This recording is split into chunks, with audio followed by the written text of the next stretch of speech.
Un chat trop malin.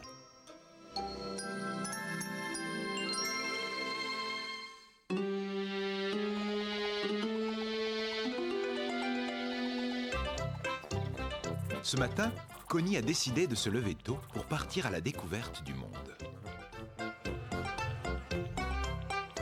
En écoutant chanter les oiseaux, elle gambade joyeusement à travers champs, à la recherche de nouveaux amis.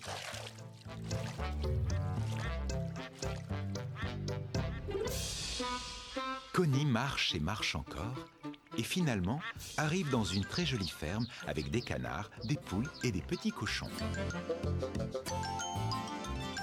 Il y a là aussi des gâteaux qui ont l'air délicieux. Mais le chien qui garde la ferme a décidé que personne n'y toucherait. Oh, ça te dirait de goûter à ces gâteaux? Hein? Qui est-ce qui me parle? C'est moi, Jo la combine, le plus rusé des chats. Oh! Pour quelqu'un comme moi, c'est un jeu d'enfant, tu sais, d'aller chercher un de ces gâteaux. Regarde-moi bien et prends-en de la graine, ma petite. Je suis un professionnel.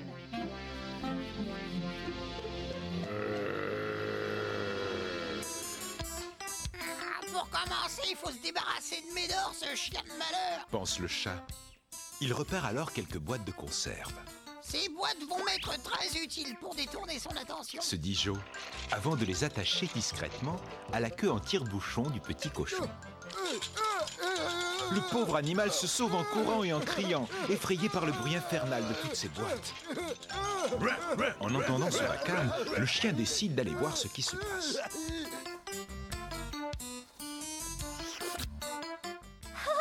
Pour être rusé, il est rusé. S'il te plaît, tu me donnes un morceau de ton gâteau? Bah désolé, je meurs de faim, tu sais. Ne t'en fais pas, il reste encore 2 autres gâteaux à prendre.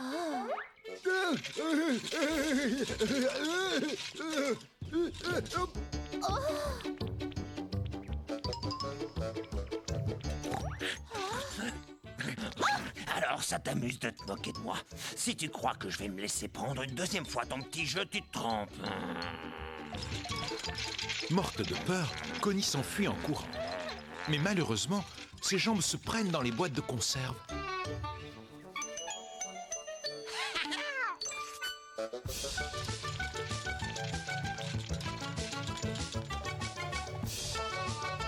Et Jo la combine, grâce à la maladresse de Connie, mange le deuxième gâteau.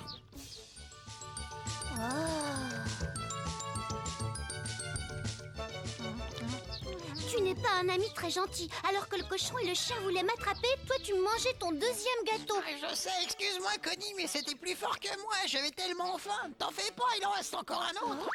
Et cette fois, on fait équipe. Toi, tu éloignes le chien et moi, je prends le gâteau. C'est facile, tu verras, il est pas très malin. Ensuite, je t'attendrai ici, nous partagerons notre butin, d'accord?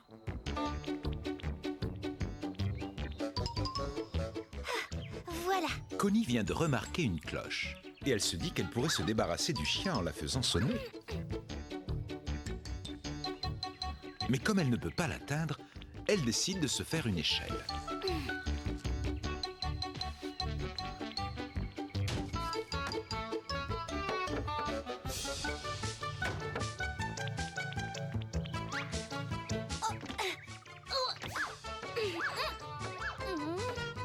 Et juste au moment où elle va faire sonner la cloche, voyant Connie par terre, les 4 fers en l'air, tous les animaux de la ferme accourent pour lui venir en aide. Tu n'es pas blessé? Non, non. Tout ce que je voulais, c'était atteindre la cloche pour la faire sonner. Et pourquoi voulais-tu faire sonner la cloche? En avouant la vérité à tout le monde, Connie se rend compte que ce n'était pas très malin de sa part d'obéir à Jo la combine. Et tout à coup, ils réalisent tous que quelqu'un a volé le dernier gâteau. C'est encore un coup de ce maudit félin. Il s'est servi de toi pour prendre le gâteau. Connie se sent coupable d'avoir aidé le chat.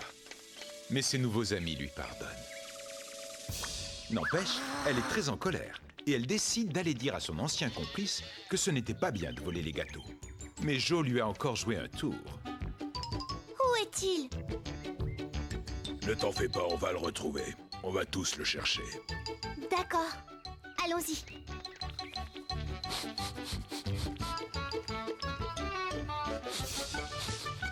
Médor sent bien la trace du chat, mais impossible de le voir. Ah, ils sont tellement bêtes qu'ils me trouveront jamais ici. Non. Mais qu'est-ce que tu fais là, toi? Va-t'en, je ne t'ai pas invité à venir dans mon arbre. Allez, du balai où je te vole dans les plumes.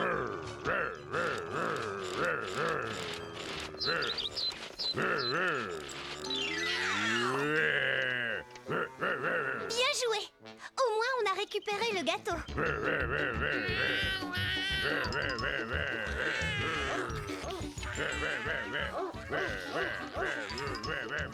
Tu m'attraperas pas.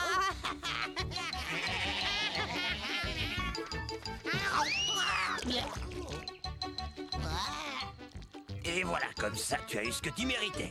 Connie et ses amis sont très heureux d'avoir donné une bonne leçon à ce chat trop malin.